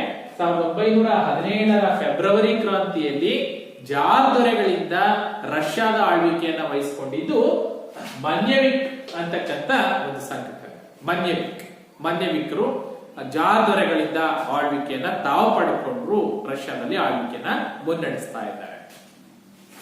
ಸೊ ಈ ಸಂದರ್ಭದಲ್ಲಿ ಏನಾಗಿದೆ ಅಂತಂದ್ರೆ, ಇಲ್ಲಿ ಜಾರ್ ದೊರೆಗಳ ಹೋರಾಟಕ್ಕೆ, ಅವರ ವಿರುದ್ಧ ನಡೆದಿರ್ತಕ್ಕಂಥ ಹೋರಾಟಕ್ಕೆ ಕಾರ್ಮಿಕರಿಗೆ, ರೈತರಿಗೆ ಏನು ಮಾರ್ಗದರ್ಶನ ಮಾಡಿದ್ರಲ್ಲ ಲೆನಿನ್, ಇವರು ಆ ಸಂದರ್ಭದಲ್ಲಿ ದೇಶಭ್ರಷ್ಟರಾಗಿ ದೇಶವನ್ನು ಬಿಟ್ಟು ಹೋಗಿರ್ತಾರೆ. ಯಾವಾಗ ಜಾರ್ ದೊರೆ ಎರಡನೇ ನಿಕೋಲ್ಸನ್ ಅವನೇನ್ ಮಾಡ್ತಾನೆ, ಎರಡನೇ ನಿಕೋಲಾಸ್ ದೇಶ ಬಿಟ್ಟು ಓಡೋದ ಸಂದರ್ಭದಲ್ಲಿ ಮತ್ತೊಂದ್ಸರಿ ಲೆನಿನ್ ರಷ್ಯಾಗೆ ವಾಪಸ್ ಬರ್ತಾರೆ. ಸೊ ರಷ್ಯಾಗೆ ವಾಪಸ್ ಬಂದಂತಹ ಲೆನಿನ್ ಮತ್ತೆ ದೇಶದಲ್ಲಿ ಸುಧಾರಣೆಗಳನ್ನ ತರಲಿಕ್ಕೆ ಪ್ರಯತ್ನ ಮಾಡ್ತಾರೆ. ನೆನಪಿರಲಿ ಮಕ್ಕಳೇ, 1917 ಫೆಬ್ರವರಿ ಕ್ರಾಂತಿಯಲ್ಲಿ ರಷ್ಯಾದ ಅಧಿಕಾರವನ್ನ ಪಡೆದವರು ಯಾರು ಅಂತ ಹೇಳಿದ್ರೆ ಮನ್ಯವಿಕ್ರು ಅಧಿಕಾರವನ್ನ ಪಡ್ಕೊಳ್ತಾರೆ ಜಾರ್ ದೊರೆಗಳಿಂದ. ರಷ್ಯಾದಲ್ಲಿ ಪ್ರಜಾಪ್ರಭುತ್ವ ಗಣರಾಜ್ಯ ಸ್ಥಾಪನೆಯಾಯಿತು. ನೆನ್ಪಿಡಿ ಮಕ್ಕಳೇ, ರಷ್ಯಾದಲ್ಲಿ ಪ್ರಜಾಪ್ರಭುತ್ವ ಗಣರಾಜ್ಯ ಅಸ್ತಿತ್ವಕ್ಕೆ ಬಂದಿದ್ದು ಯಾವಾಗ ಅಂದ್ರೆ 1917 ಫೆಬ್ರವರಿ ಕ್ರಾಂತಿಯ ಸಂದರ್ಭದಲ್ಲಿ ಪ್ರಜಾಪ್ರಭುತ್ವ ಗಣರಾಜ್ಯ ರಷ್ಯಾದಲ್ಲಿ ಸ್ಥಾಪನೆಯಾಯಿತು. ನಾವಾಗ್ಲೇ ಹೇಳಿದ್ವಿ, ಯಾರು ವಾಪಸ್ ಬಂದ್ರು? ಲೆನಿನ್ ವಾಪಸ್ ಬರ್ತಾನೆ. ದೇಶಭ್ರಷ್ಟನಾಗಿ ಹೋಗಿದ್ದಂತ ಲೆನಿನ್ ವಾಪಸ್ ಬಂದ್ರು. ಲೆನಿನ್ ವಾಪಸ್ ಬಂದು ಅವರೇನ್ ಮಾಡ್ತಾರೆ, 3 ಘೋಷಣೆಗಳನ್ನ ಕೊಡ್ತಾರೆ. ಶಾಂತಿ, ಆಹಾರ, ಭೂಮಿ. ನೆನ್ಪಿಟ್ಕೊಳ್ಬೇಕು ಮಕ್ಕಳೇ, ಶಾಂತಿ, ಆಹಾರ, ಭೂಮಿ ಅಂತಕ್ಕಂತ 3 ಘೋಷಣೆಗಳನ್ನ ಕೊಡ್ತಾರೆ. ಈ 3 ಜನಪರ ಘೋಷಣೆಗಳನ್ನ ನೀಡ್ತಾರೆ. ಸೊ ಲೆನಿನ್ ಘೋಷಿಸಿರ್ತಕ್ಕಂತ ಈ 3 ಘೋಷಣೆಗಳಿಗೆ ರಷ್ಯಾದ್ಯಂತ ಕಾರ್ಮಿಕರು, ಬಡವರು, ಆರ್ಥಿಕವಾಗಿ ಹಿಂದುಳಿದಂತವರು, ಸೊ ಇವರೆಲ್ಲ ಬಹಳ ಪ್ರೀತಿಯಿಂದ ಅವರ ಘೋಷಣೆಗಳಿಗೆ ಸ್ಪಂದಿಸ್ತಾರೆ. ಎಸ್, ಇಡೀ ದೇಶ ಸ್ಪಂದಿಸುತ್ತೆ. ಶಾಂತಿ, ಆಹಾರ, ಭೂಮಿ ಬೇಕಾಗಿರೋದು ಇದೆ ಅಲ್ವಾ. ದೇಶದಲ್ಲಿ ಫಸ್ಟ್ ಶಾಂತಿ ನೆಲೆಸಬೇಕು, ಎಲ್ರಿಗೂ ಆಹಾರ ಒದಗಿಸ್ಬೇಕು, ಜೊತೆಗೆ ಭೂಮಿ ಏನು ಇವರ ಕಾಲದಲ್ಲಿ ಸಂಪೂರ್ಣ ರಾಜರ ಆಸ್ತಿ ಆಗಿತ್ತು, ಸೊ ಅದನ್ನ ಹಂಚಿಕೆ ಮಾಡಬೇಕು. ಸೊ ದುಡಿಮೆಗಾರರ ಪಕ್ಷವಾಗಿದ್ದಂತಹ ರಷ್ಯಾದಲ್ಲಿ ಮತ್ತೆ ಎರಡು ಪಕ್ಷ ಆಗಿದೆ ನೋಡಿ. ಇಲ್ಲಿ ಒಂದು ಮನ್ಯವಿಕ್ ರವರು ವಹಿಸ್ಕೊಂಡ್ರು ಅಂತ ಹೇಳ್ತಾರಲ್ಲ, ಮತ್ತೊಂದು ಪಕ್ಷ ಬರ್ತಾ ಇದೆ ಇಲ್ಲಿ ಬೋಲ್ಯವಿಕ್ ಅಂತ. ಬೋಲ್ಯವಿಕ್ ಅಂತಕ್ಕಂಥದ್ದು ಇದು ದುಡಿಮೆಗಾರರ ಪಕ್ಷ. ಸೊ ಜಾರ್ದೊರೆಗಳಿಂದ ಆಳ್ವಿಕೆಯನ್ನ ಮನ್ಯವಿಕ್ ಏನ್ ಪಡ್ಕೊಂಡಿರ್ತಾರೆ, ಸೊ ಇವರಿಂದ ಮತ್ತೆ ಬೋಲ್ಯವಿಕ್ ಇವರು ಅಧಿಕಾರವನ್ನ, ರಷ್ಯಾದ ಅಧಿಕಾರವನ್ನ ವರ್ಗಾಯಿಸ್ಕೊಳ್ತಾರೆ. ಸೊ ಆ ಸಂದರ್ಭವನ್ನ ನಾವು ಅಕ್ಟೋಬರ್ ಕ್ರಾಂತಿ ಅಂತ ಕರಿತೀವಿ. 1917ರ ಅಕ್ಟೋಬರ್ ನಲ್ಲಿ ನಡೆದಿರ್ತಕ್ಕಂಥ ಕ್ರಾಂತಿ. ಏನಾಯ್ತು? ಮನ್ಯವಿಕ್ರಿಂದ ರಷ್ಯಾದ ಅಧಿಕಾರವನ್ನ ದುಡಿಮೆಗಾರರ ಪಕ್ಷವಾಗಿರ್ತಕ್ಕಂಥ ಬೋಲ್ಯವಿಕ್ರವರು ಮನ್ಯವಿಕ್ರಿಂದ ರಷ್ಯಾದ ಅಧಿಕಾರವನ್ನ ಪಡ್ಕೊಂಡ್ರು. ಸೊ ಆ ಸಂದರ್ಭವನ್ನ ಅಕ್ಟೋಬರ್ನ ಕ್ರಾಂತಿ, 1917ರ ಅಕ್ಟೋಬರ್ ಕ್ರಾಂತಿ ಅಂತ ಕರಿತೀವಿ. ಸೊ ಇಲ್ಲಿ ಬೋಲ್ಯವಿಕ್ರಿಗೆ ಅಧಿಕಾರ ಬಂದ ನಂತರದಲ್ಲಿ ಇದನ್ನ ಸಮಾಜವಾದಿ ಗಣರಾಜ್ಯ ಅಂತ ಕರೀತಾರೆ. ನೆನ್ಪಿಡಿ ಮಕ್ಕಳೇ, ಇಲ್ಲಿ ಮನ್ಯವಿಕ್ ಅಂದ್ರೆ ಜಾರ್ ದೊರೆಗಳಿಂದ ಅಧಿಕಾರ ವರ್ಗಾವಣೆಯಾದ ಸಂದರ್ಭದಲ್ಲಿ 1917ರ ಫೆಬ್ರವರಿ ಕ್ರಾಂತಿಯಲ್ಲಿ ರಷ್ಯಾದಲ್ಲಿ ಕಂಡು ಬಂದ ವ್ಯವಸ್ಥೆ ಪ್ರಜಾಸತ್ತಾತ್ಮಕ ಗಣರಾಜ್ಯ, ಪ್ರಜಾಪ್ರಭುತ್ವ ಗಣರಾಜ್ಯ. ಆದ್ರೆ 1917ರ ಅಕ್ಟೋಬರ್ ನಲ್ಲಿ ಬೋಲ್ಯವಿಕ್ ಪಕ್ಷದವರು ಅಧಿಕಾರವನ್ನ ಪಡೆಕೊಂಡ ನಂತರದಲ್ಲಿ ಸ್ಥಾಪನೆಯಾಗಿದ್ದು ಸಮಾಜವಾದಿ ಗಣರಾಜ್ಯ. ಸೊ ಎರಡನ್ನ ಕರೆಕ್ಟ್ ಆಗಿ ನೆನ್ಪಿಟ್ಕೊಳ್ಳಿ. ರಷ್ಯಾದಲ್ಲಿ ಸಮಾಜವಾದಿ ಗಣರಾಜ್ಯ ಯಾವಾಗ ಅಸ್ತಿತ್ವಕ್ಕೆ ಬಂತು, ಅದರ ಅಧ್ಯಕ್ಷರು ಯಾರಾದ್ರು ಅಂತ ನೋಡಿದ್ರೆ ನೋಡಿ, ಲೆನಿನ್. ಬೋಲ್ಯವಿಕ್ ಪಕ್ಷಕ್ಕೆ ಯಾವಾಗ ಅಧಿಕಾರ ಬರುತ್ತೆ, ಸಮಾಜವಾದಿ ಗಣರಾಜ್ಯವನ್ನ ರಷ್ಯಾದಲ್ಲಿ ಸ್ಥಾಪಿಸಿದ ಯಾರು ಅಂತ ಹೇಳಿದ್ರೆ ಲೆನಿನ್ ಅದರ ಅಧ್ಯಕ್ಷರಾಗಿಬಿಟ್ಟು ಸಮಾಜವಾದಿ ಗಣತಂತ್ರವನ್ನ ರಷ್ಯಾದಲ್ಲಿ ರೂಪಿಸ್ತಾರೆ. USSR ಅಂತ ಕರಿತೀವಿ, United States of Soviet Russia ಅಂತ ಏನ್ ಕರಿತೀವಿ. ಸೊ ವ್ಯವಸ್ಥೆ ಇಲ್ಲಿ ಅಸ್ತಿತ್ವಕ್ಕೆ ಬರುತ್ತೆ. ಸೊ ಇಲ್ಲಿ ಆಗಿರ್ತಕ್ಕಂಥ ಬದಲಾವಣೆ ನೋಡಿ, ಒಂದು ಜಾರ್ ದೊರೆಗಳಿರುವಂತ ದಂಗೆ ಇದ್ರು. ಯಾತಕ್ಕಾಗಿ ದಂಗೆ ಇದ್ರು? ಸೊ ಅವರು ಕ್ರೂರಿಗಳಾಗಿದ್ರು, ಯಾವುದೇ ಹಕ್ಕುಗಳನ್ನ ಕೊಟ್ಟಿರ್ಲಿಲ್ಲ. ಸೊ ಪ್ರಜೆಗಳಿಗೆ ತೊಂದರೆ ಕೊಡ್ತಾ ಇದ್ರು. ಯಾವಾಗ ಜಪಾನ್ ರಷ್ಯಾವನ್ನ ಸೋಲಿಸುತ್ತೆ, ಒಂದು ಸಣ್ಣ ರಾಷ್ಟ್ರದಿಂದ ಜಾರ್ ದೊರೆಗಳು ಸೋತಂತ ಸಂದರ್ಭದಲ್ಲಿ ಇಡೀ ದೇಶ ಜಾರ್ ದೊರೆಗಳ ವಿರುದ್ಧ ದಂಗೆ ಇರುತ್ತೆ. ದಂಗೆನ ಅಡಗಿಸಲಾಗಿದೆ. ಎರಡನೇ ನಿಕೋಲಾಸ್ ದೇಶವನ್ನ ಬಿಟ್ಟು ಓಡೋಗ್ತಾನೆ. ಆ ಸಂದರ್ಭದಲ್ಲಿ ರಷ್ಯಾದಲ್ಲಿ ಕ್ರಾಂತಿ ಆಯಿತು. ಯಾರಿಗೆ ಅಧಿಕಾರ ಬಂತು? ಮನ್ಯವಿಕ್ರವರಿಗೆ ಅಧಿಕಾರ ಬರುತ್ತೆ. ಸೊ ಅವರು ಪ್ರಜಾಪ್ರಭುತ್ವ ಗಣರಾಜ್ಯವನ್ನು ಸ್ಥಾಪನೆ ಮಾಡ್ತಾರೆ. ಮುಂದೆ ಲೆನಿನ್ ಮಾರ್ಗದರ್ಶನದಲ್ಲಿ, ಲೆನಿನ್ ಅಧ್ಯಕ್ಷತೆಯಲ್ಲಿ ಬೋಲ್ಯವಿಕ್ ಪಕ್ಷದವರು, ದುಡಿಮೆಯ ಪಕ್ಷವಾದ ಬೋಲ್ಯವಿಕ್ ಪಕ್ಷದವರಿಗೆ ಅಧಿಕಾರ ಹಸ್ತಾಂತರವಾದ ಸಂದರ್ಭದಲ್ಲಿ 1917ರ ಅಕ್ಟೋಬರ್ ಕ್ರಾಂತಿ ಅಂತ ಕರಿತೀವಿ. ಆಗ ಸಮಾಜವಾದಿ ಗಣರಾಜ್ಯವನ್ನ ಅಸ್ತಿತ್ವಕ್ಕೆ ತಂದಿರತಕ್ಕಂತ ಲೆನಿನ್ ರಷ್ಯಾದ ಅಧ್ಯಕ್ಷರಾಗ್ತಾರೆ. ಲೆನಿನ್ ರವರು ಅಧ್ಯಕ್ಷರಾದ್ಮೇಲೆ, ಯಾವ್ರ ಅಧ್ಯಕ್ಷರು? ರಷ್ಯಾದ ಅಧ್ಯಕ್ಷರಾದ್ಮೇಲೆ, ಲೆನಿನ್ ರಷ್ಯಾದ ಅಧ್ಯಕ್ಷರಾದ್ಮೇಲೆ ಏನು ಬದಲಾವಣೆಗಳನ್ನ ತಂದ್ರು ಅನ್ನೋದನ್ನ ನಾವು ನೋಡ್ಬೇಕಾಗುತ್ತೆ. ಎಸ್, ಲೆನಿನ್ ಅಧ್ಯಕ್ಷತೆಯಲ್ಲಿ ರಷ್ಯಾದ ಕ್ರಾಂತಿ ಹೇಗೆ ನಡೀತು, ರಷ್ಯಾ ಕ್ರಾಂತಿಗೆ ಲೆನಿನ್ ಹೇಗೆ ಸಹಾಯ ಮಾಡಿದ್ರು, ರಷ್ಯಾವನ್ನ ಹೇಗೆ ಅಭಿವೃದ್ಧಿ ಪಥದಲ್ಲಿ ಮುನ್ನಡೆಸಿದ್ರು ಅಂತ ಬಂದಾಗ ನಾವು ಬರೀಬೇಕಾಗುತ್ತೆ. ಲೆನಿನ್ ಅಧ್ಯಕ್ಷರಾದ ನಂತರದಲ್ಲಿ ಒಂದು ಘೋಷಣೆ ಹೊರಡಿಸ್ತಾರೆ. ಏನ್ ಘೋಷಣೆ ಅಂತ ಹೇಳಿದ್ರೆ, ಇಡೀ ಭೂಮಿ, ರಷ್ಯಾದ ಸಂಪೂರ್ಣ ಭೂಪ್ರದೇಶ ರೈತರಿಗೆ ಸೇರಿದ್ದು ಅಂತ ಅವರು ಹೇಳಿಕೆಯನ್ನು ಹೊರಡಿಸ್ತಾರೆ. ಭೂಮಿ ರೈತರಿಗೆ ಸೇರಿದ್ದು, ರೈತರಿಗೆ ಸೇರಿದ್ದು ಭೂಮಿ. ಹೇಗೆ? ಸಾಮೂಹಿಕ ಸಾಗುವಳಿ. ಇಲ್ಲಿ ನಂದಿಷ್ಟು ನಿಂದಿಷ್ಟು ಏನಿಲ್ಲ. ಇಡೀ ಭೂಮಿ ರೈತರಿಗೆ ಸೇರಿದ್ದು, ಸಾಮೂಹಿಕವಾಗಿ ಉಳುಮೆ ಮಾಡಬೇಕು, ಬಂದಿರತಕ್ಕಂತ ಸಂಪತ್ತನ್ನ ಎಲ್ರಿಗೂ ಹಂಚಿಕೆ ಮಾಡ್ತಕ್ಕಂಥ ರೈತರಿಗೆ ಸೇರಿದ್ದು ಅಂತ ಯಾವಾಗ ಲೆನಿನ್ ಘೋಷಣೆಯನ್ನ ಹೊರಡಿಸ್ತಾನೆ, ಎಲ್ಲ ಕಾರ್ಮಿಕರು, ಎಲ್ಲ ರೈತರು ಲೆನಿನ್ನ ಪರವಾಗಿ ಘೋಷಣೆಗಳನ್ನ ಕೂಗ್ತಾರೆ. ಲೆನಿನ್ ಒಬ್ಬ ಜನನಾಯಕನಾಗಿ ಬೆಳೀತಾ ಇರ್ತಾರೆ. ಉಚಿತವಾಗಿ ಶಿಕ್ಷಣ ನೋಡಿ, ಲೆನಿನ್ ತಂದಿರ್ತಕ್ಕಂಥ ಸುಧಾರಣೆಗಳು ಅಂತ ಬಂದಾಗ ಭೂಮಿ ರೈತರಿಗೆ ಸೇರಿದ್ದು ಅಂತ ಘೋಷಣೆ ಮಾಡ್ತಾನೆ. ಎಲ್ಲರಿಗೂ, ರಷ್ಯಾದ ಎಲ್ಲ ಜನರಿಗೂ ಉಚಿತ ಶಿಕ್ಷಣ, ಉಚಿತ ಕ್ರೀಡೆ, ಉಚಿತ ಆರೋಗ್ಯ, ವಸತಿ, ಸೊ ಎಲ್ಲವನ್ನು ಸರ್ಕಾರ ಒದಗಿಸ್ತಾ ಹೋಗುತ್ತೆ. ಎಲ್ಲದನ್ನೂ ಸರ್ಕಾರ ಪ್ರಜೆಗಳಿಗೆ ಏನ್ ಬೇಕೋ ಎಲ್ಲ ಸೌಲಭ್ಯಗಳನ್ನು ಕಲ್ಪಿಸ್ತಾ ಹೋಗುತ್ತೆ. ಶಿಕ್ಷಣ, ಕ್ರೀಡೆ, ಆರೋಗ್ಯ, ವಸತಿ, ಹೀಗೆ ಹಲವಾರು ವ್ಯವಸ್ಥೆಗಳನ್ನ ಸರ್ಕಾರ ಜನಸಾಮಾನ್ಯರಿಗಾಗಿ ಮಾಡ್ತಾ ಹೋಗುತ್ತೆ. ಸೊ ಆರ್ಥಿಕ ಮತ್ತು ರಾಜಕೀಯ ನೀತಿ, ಲೆನಿನ್ ಜಾರಿಗೊಳಿಸಿರ್ತಕ್ಕಂಥ ಆರ್ಥಿಕ ಮತ್ತು ರಾಜಕೀಯ ನೀತಿಗಳು ಇಡೀ ರಷ್ಯಾದ ಅಭಿವೃದ್ಧಿಗೆ ಪೂರಕವಾಗಿರ್ತಕ್ಕಂಥ ಆರ್ಥಿಕತೆಯನ್ನ ಮತ್ತು ರಾಜಕೀಯ ನೀತಿಯನ್ನ ಅವನು ವ್ಯವಸ್ಥೆಗೊಳಿಸ್ತಾ ಹೋಗ್ತಾನೆ. ಇಲ್ಲಿ ಜಾರ್ ದೊರೆಗಳ ಆಳ್ವಿಕೆ ಕಾಲದಲ್ಲಿ ಏನು ಜಮೀನ್ದಾರರು ರೈತರನ್ನ ಶೋಷಣೆಗೊಳಪಡಿಸ್ತಾ ಇದ್ರು, ಅದಕ್ಕೆ ಪ್ರತಿಯಾಗಿ ಇಲ್ಲಿ ಭೂಮಿ ರೈತರಿಗೆ ಸೇರಿದ್ದು ಅಂತ ಘೋಷಣೆ ಮಾಡಿದಾಗ ರೈತರು ತಾವು ಬೆಳೆದಿರ್ತಕ್ಕಂಥ ಇದರಲ್ಲಿ ಸರ್ಕಾರಕ್ಕೆ ಇಷ್ಟು ತೆರಿಗೆ ಅಂತ ಹೇಳಿ ರೈತರೇ ಮುಂದಾಗಿ ಕಟ್ತಾ ಹೋಗ್ತಾರೆ. ಸೊ ಒಟ್ಟಾರೆ ರೈತರಿಗೆ ಮತ್ತು ಕಾರ್ಮಿಕರಿಗೆ, ಬಡವರಿಗೆ ಅನುಕೂಲಕರವಾಗಿರ್ತಕ್ಕಂಥ ಯೋಜನೆಗಳನ್ನ ಲೆನಿನ್ ಸರ್ಕಾರ ರೂಪುಗೊಳಿಸ್ತಾ ಹೋಗುತ್ತೆ. ಬಹಳ ಮುಖ್ಯವಾಗಿ ಯಾಕೆ ಅಲ್ಲಿನ ಜನರಿಗೆ ಲೆನಿನ್ ಇಷ್ಟ ಆದ್ರು ಅಂತ ಹೇಳಿದ್ರೆ, ಲೆನಿನ್ ಅನುಸರಿಸಿದ್ದು ಏನನ್ನ ಅಂತಂದ್ರೆ ಕಾರ್ಲ್ ಮಾರ್ಕ್ಸ್ ನ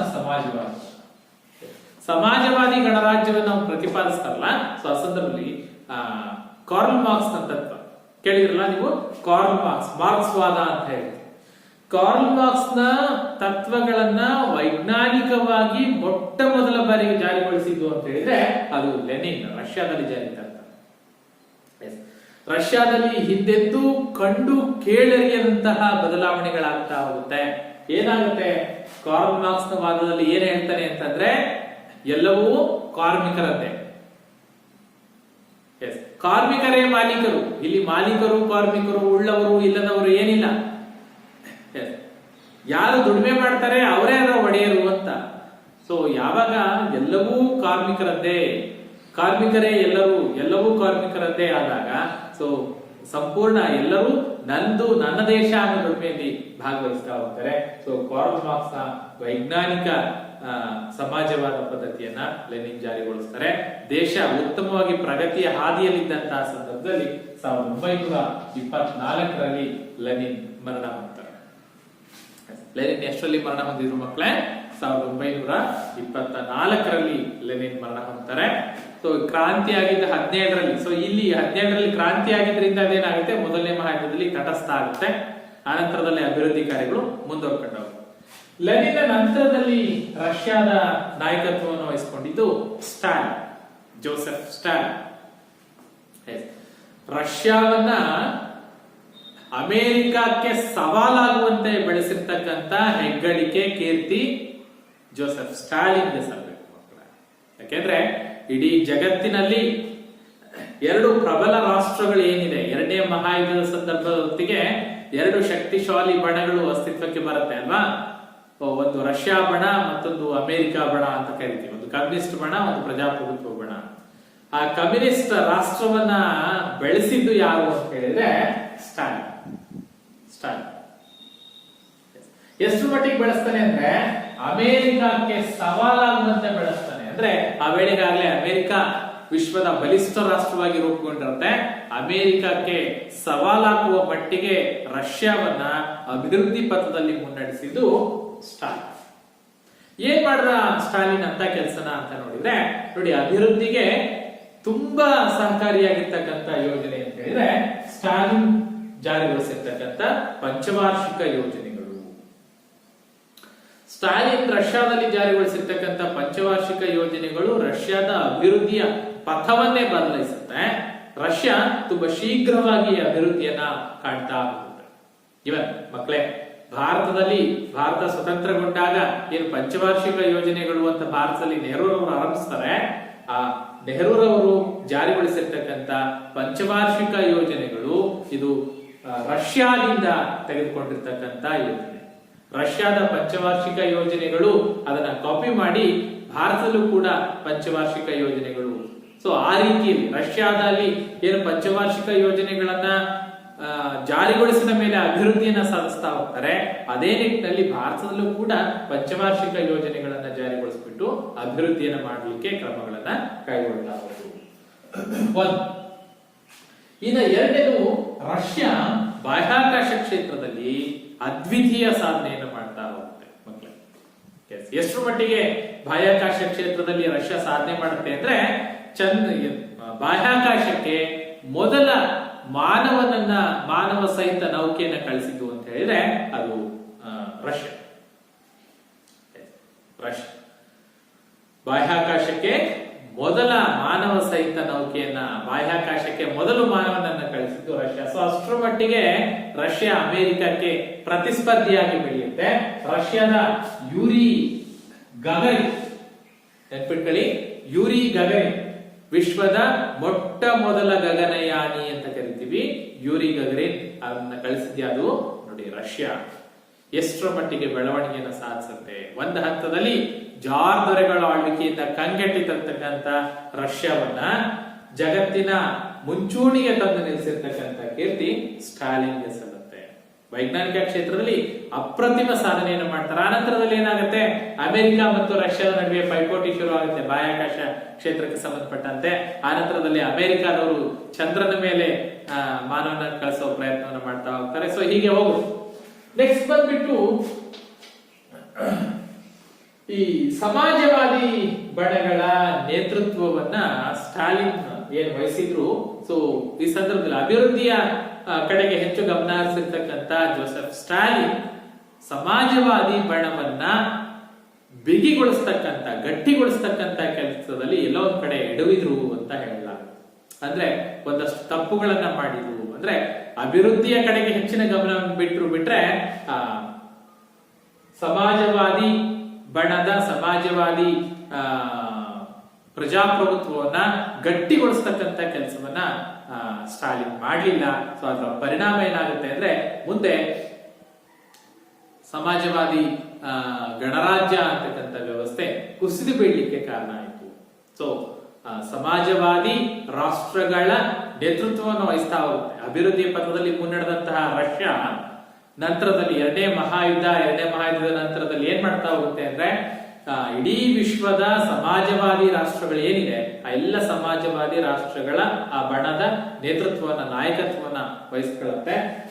ಆಫ್ರಿಕಾ, ಏಷ್ಯಾ, ದಕ್ಷಿಣ ಅಮೆರಿಕಾದ ರಾಷ್ಟ್ರಗಳ ವಿಮೋಚನಾ ಚಳುವಳಿಗೆ ತನ್ನ ನೆರವನ್ನು ನೀಡ್ತಾ ಹೋಗುತ್ತೆ. ಅಂದ್ರೆ ಯಾವ ರಾಷ್ಟ್ರಗಳು, ಈ ಆಫ್ರಿಕಾ ಖಂಡ ಇರಲಿ, ಏಷ್ಯಾ ಖಂಡ ಇರಲಿ, ದಕ್ಷಿಣ ಅಮೆರಿಕಾ ಖಂಡದ ಯಾವ ರಾಷ್ಟ್ರಗಳು ಪರಕೀಯರ ಆಕ್ರಮಣಕ್ಕೆ ಒಳಗಾಗಿದೆ ಆ ರಾಷ್ಟ್ರಗಳು ಸ್ವತಂತ್ರಗೊಳ್ಳಿಕ್ಕೆ ಬೇಕಾಗಿರ್ತಕ್ಕಂಥ ನೆರವನ್ನ ರಷ್ಯಾ ನೀಡ್ತಾ ಹೋಗುತ್ತೆ. ಅಂದ್ರೆ ದಾಸ್ಯದಿಂದ ಹೊರಬರ್ಲಿಕ್ಕೆ ಪ್ರಯತ್ನವನ್ನ ಮಾಡ್ತಾ ಹೋಗುತ್ತೆ. ಸೊ ಹಾಗೆ ಹೇಳಿದಾಗೆ ಈ ಸಮಾಜವಾದಿ ಪ್ರಜಾಪ್ರಭುತ್ವನ ಗಟ್ಟಿಗೊಳಿಸುವಲ್ಲಿ ಲೆನಿನ್ ಅವರು ಎಡುತ್ತಾರೆ. ಆ ಕಾಲದಿಂದ ಏನಾಗುತ್ತೆ, ಮುಂದೆ ಗೋರ್ಬಚೇವ್ ಅಂತಕ್ಕಂಥ ವ್ಯಕ್ತಿತ್ವ, ಗೋರ್ಬಚೇವ್ ಅವ್ರೇನ್ ಮಾಡ್ತಾರೆ ಅಂತ ಹೇಳಿದ್ರೆ, ಎರಡು ಕಲ್ಪನೆಗಳನ್ನ ಮುಂದಿಟ್ಕೊಂಡು ಅವರು ಸಮಾಜವಾದಿ ಗಣರಾಜ್ಯವನ್ನ ಒಡೆದು ಹಾಕ್ತಕ್ಕಂಥ ಕೆಲಸವನ್ನ ಮಾಡ್ತಾ ಹೋಗ್ತಾರೆ. 1985ರಲ್ಲಿ ಗ್ಲಾಸ್ನೋಸ್ಟ್ ಅಂತ, ಗ್ಲಾಸ್ನೋಸ್ಟ್ ಅಂದ್ರೆ ಮುಕ್ತತೆ. 1987ರಲ್ಲಿ ಪೆರೆಸ್ಟ್ರೋಯಿಕಾ ಅಂತಂದ್ರೆ ಪುನರ್ರಚನೆ. ಗೋರ್ಬಚೇವ್ ಅವರು ಅಲ್ಲಿಯವರೆಗೆ ಇದ್ದಂತಹ ಸಮಾಜವಾದಿ ಗಣರಾಜ್ಯ ವ್ಯವಸ್ಥೆಯನ್ನ ಹೊಡೆದು ಹಾಕ್ತಕ್ಕಂತ ಸಲುವಾಗಿ ಬಳಸಿರ್ತಕ್ಕಂಥ ಎರಡು ಪದಗಳು, ಒಂದು ಗ್ಲಾಸ್ನೋಸ್ಟ್ ಮತ್ತೊಂದು ಪೆರೆಸ್ಟ್ರೋಯಿಕಾ ಪುನರ್ರಚನೆ. ಸೊ ಈ ಎರಡು ಪದಗಳನ್ನ ಇಟ್ಕೊಂಡು ಅವ್ರೇನ್ ಮಾಡ್ತಾರೆ, ಅಲ್ಲಿವರೆಗೂ ರಷ್ಯಾದಲ್ಲಿ ಇದ್ದಂತಹ ಕಮ್ಯುನಿಸ್ಟ್ ವ್ಯವಸ್ಥೆ ಏನಿದೆ, ಏನು ಸೋವಿಯತ್ ಒಕ್ಕೂಟ ಅಂತಕ್ಕಂಥದ್ದು ಏನಿದೆ, ಈ ಸೋವಿಯತ್ ಒಕ್ಕೂಟ ಅಲ್ಲಿಗೆ ಮುರಿದು ಬೀಳುತ್ತೆ.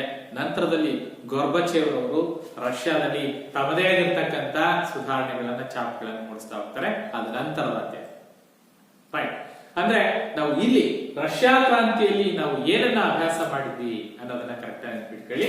ರಷ್ಯಾ ಕ್ರಾಂತಿ ಆಯ್ತು, ಕ್ರಾಂತಿಗೆ ಕಾರಣ ಯಾರು ಆಳ್ವಿಕೆ ನಡೆಸ್ತಾ ಇದ್ರು, ಯಾರು ಪ್ರತಿರೋಧಿಸಿದ್ರು, ಯಾತಕ್ಕಾಗಿ ಪ್ರತಿರೋಧಿಸಿದ್ರು, ಅವರಿಗೆ ಯಾರು ಮಾರ್ಗದರ್ಶನ ನೀಡಿದ್ರು, ಆ ನಂತರದಲ್ಲಿ ಎಷ್ಟರಲ್ಲಿ ಫೆಬ್ರವರಿ ಕ್ರಾಂತಿ ಆಯ್ತು, ಆ ನಂತರದಲ್ಲಿ ಯಾರು ಅಧಿಕಾರ ಪಡ್ಕೊಂಡ್ರು ಅವರಿಂದ ನಂತರದಲ್ಲಿ ಬೊಲಿವಿಕ್ ಪಕ್ಷದವರು ಅಧಿಕಾರ ಪಡ್ಕೊಂಡಿರ್ತಾರೆ, ಅದನ್ನ ಅಕ್ಟೋಬರ್ ಕ್ರಾಂತಿ ಅಂತ ಕರೆದ್ವಿ.